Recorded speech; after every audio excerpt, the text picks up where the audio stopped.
Drum charts. Oh, drum charts.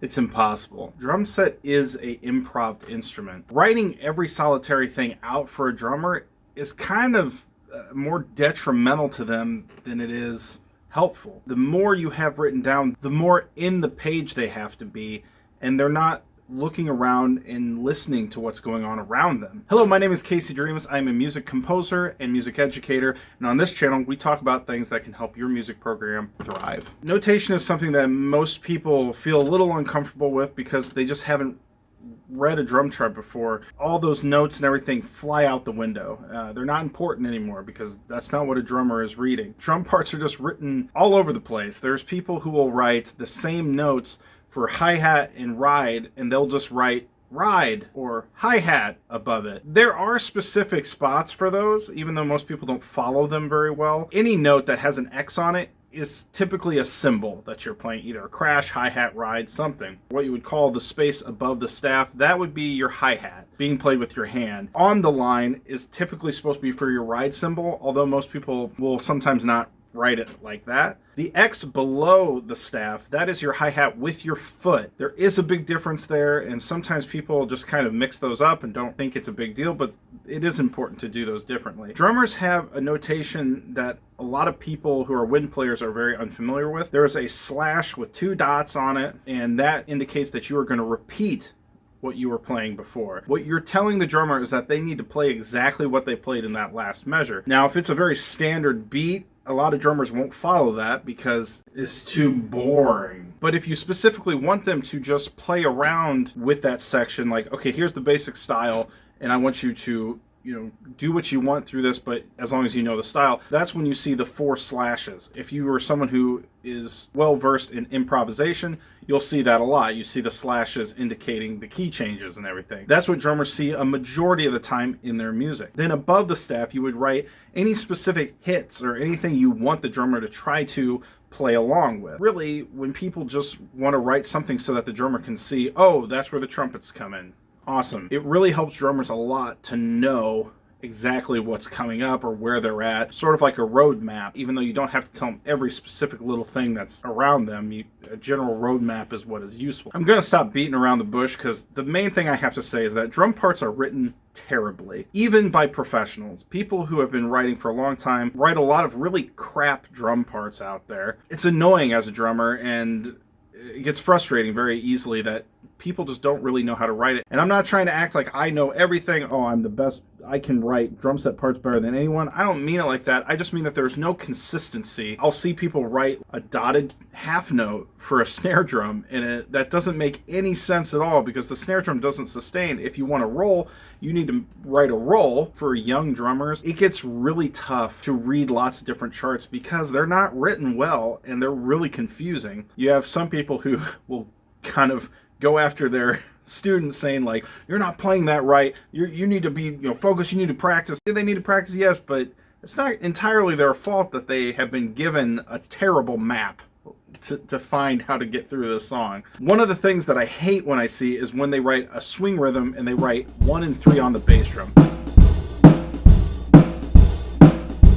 No drummer plays that. That is the worst thing you can write for a jazz drummer. It doesn't sound good. It sounds terrible. When you see that in a drum part, drummers have to decipher that and go, okay, this person doesn't know what they're writing. I'll just play what I'm supposed to play. But middle school drummers don't know that, so they just play 1 and 3 because that's what it says to do. If they get to a point in their life where they're actually with someone who knows what they're doing, you never do that. Why are you doing that? That sounds terrible. Well, they don't know because that's what they've been told to do. The hi-hat's always on 2 and 4, even if a drum part for some reason doesn't have that written in, and I've seen some that don't. You always put the hi-hat on 2 and 4, always. In my last video, I talked about how you use your heel to keep time on quarter notes. Very, very important.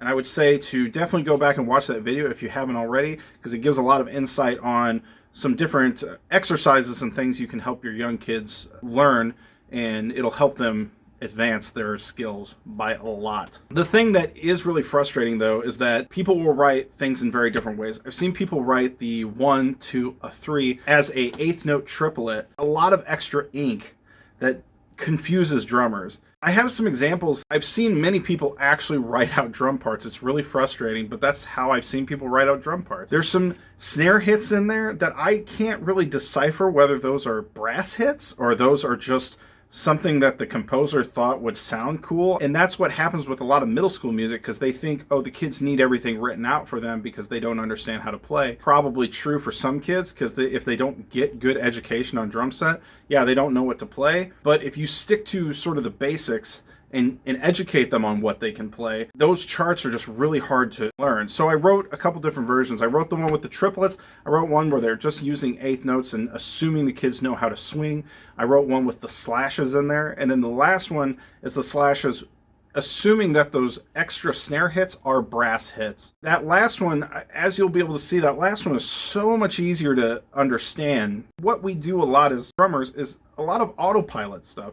Our rides playing, our hi-hats going. Our bass drum and snare drum should not be hacking away at random stuff. They can be a little more conservative. It's a lot easier when you have parts written out that way. I know a lot of people who have actually taken like a trumpet part, figured out what hits they want the drummer to play along with, and they will just write out a whole new drum part with those slashes and put the markings above it so that the kid can follow along a lot easier. A lot of times they'll have every 4 measures, you'll write like a 4 or an 8. Again, helps the drummer have sort of a roadmap of what they're doing. When you're playing something just kind of repetitive, to sit there and go 1, 2, 3, 4, 1, 2, 3, 4, 1, 2. It's really hard to kind of keep track of that all the time. It is really helpful to have those sort of things written in. In jazz, we have what we call the 2 feel. That's when we really accent 2 and 4. So we may do an open hi-hat on 1 and 3.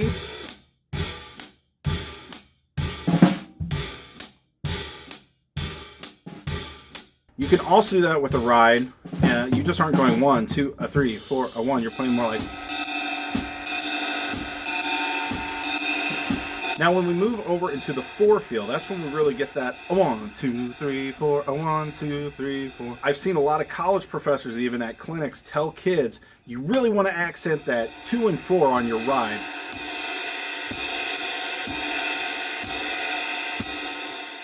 They are taking that sort of sound of the 2 feel and they're kind of molding it into the 4 feel. I don't hear any drummers do that, like any professional jazz drummers play that way, but I hear a lot of people tell kids to play that way, and I don't know why. I think it's just because they don't really know a lot about drums, and that's just something that seems to work for them. In that feel, you're really wanting to just keep that quarter note going. Now, another thing about drum parts that you need to be aware of is a lot of times people will write descriptions at the top. This is a true example. I had someone write, they wrote a piece and they wrote Louis Prima Tom feel.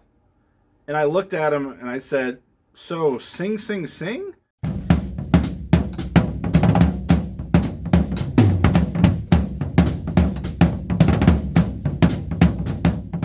Louis Prima wrote Sing Sing Sing, even though Louis Prima isn't a drummer, so it's weird to reference somebody who isn't a drummer. And he starts going, no, it's this like, and he starts like slapping this rhythm on his legs that just sounded like constant eighth notes. It didn't really sound like anything. In his head, he thought he like, yeah, you get it. And no, I don't get it. That's not a real thing. You can't just make up phrases and say, oh yeah, it's a rock, progressive, Latin pop, new age, neoclassical feel. Like that doesn't, no, you can't just make up feels. You have to actually know what you're talking about. So if you don't know what you're talking about, and you're going, I don't really know what I want for this, but I know that some sort of Latin rhythm, find a drummer and talk to them about, okay, I want this sort of feel. And they can tell you, oh, that is this style or that is this style. And I know I'm talking more to people who are writing music right now, but be aware of that. It may say heavy jazz swing rock feel. That doesn't make any sense. That doesn't, you need to listen to it and give them more description, help them figure out what exactly they're trying to play, and that actually probably only confuses them more. One of the essential things that I have done, I've been taught this when I was in college, and it seems to just work really well, is when you have a section that is a woodwind feature, or they are playing the melody or soli or something along those lines, I usually do a cross stick on beat 4. Leave out beat 2. 1, 2, 3, click. 1,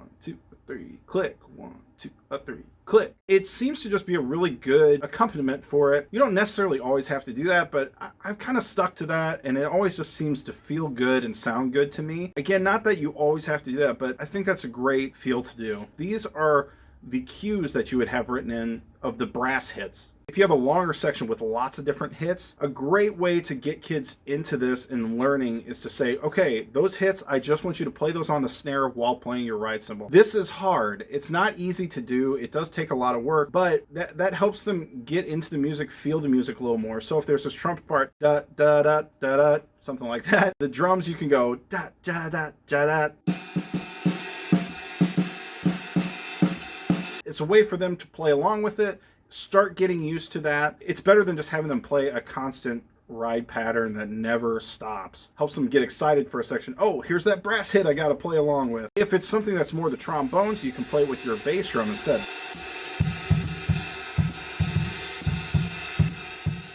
It's hard. I know that's not an easy thing, especially for a middle schooler, but it is something to start moving them towards getting a little better, working towards a goal. Another good way to start is do eighth notes on your snare, quarter notes or anything longer than that on your bass drum. That's another great way to get them started. A lot of times when people write out fills, that's almost even worse for kids. When they write some big fill, 1, triplet, 3, 4, 1. Kids, they freak out because they're not constantly counting because they're just playing a pattern over and over. So they get to that spot and they kind of freak out a little bit. I would encourage you, if you have a kid who's struggling with that, just tell them, hey, you got a measure of a fill. I just want you to play quarter notes really, really confidently.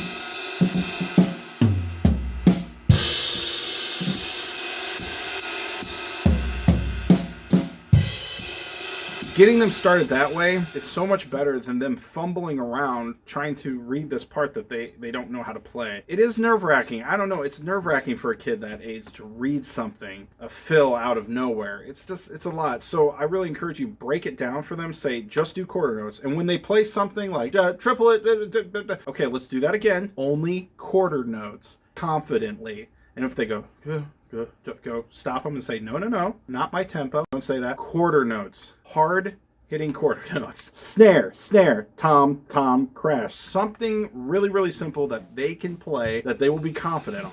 Once they get confident in that, say, hey, maybe add an eighth note in there.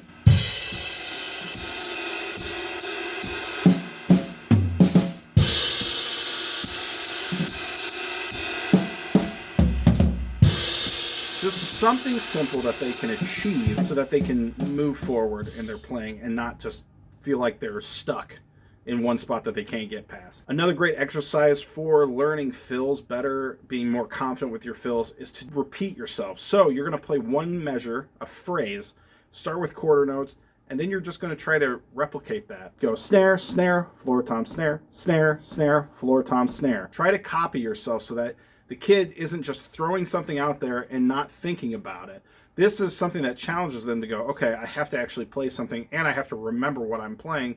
So I actually have to think about it. I can't just flail my arms around and play something. This is just a basic kind of getting you started on reading drum charts. It's just a beautiful art form that is supposed to be for everybody. That's why I want to try to help educators out to feel more comfortable with this, because it is a great, great thing, and I think a lot of people get intimidated by jazz. If you have any other questions, please let me know. Just want to say I have some compositions coming out very soon that I'm really excited about. A lot of online resources for students, lesson videos for drummers and for other rhythm section players, so that if they don't really know a lot about drums or you're not real confident, they can get a personal lesson on the tune that they're playing. Please stay tuned. Those will be up, I hope, very soon. And have a great one. Bye.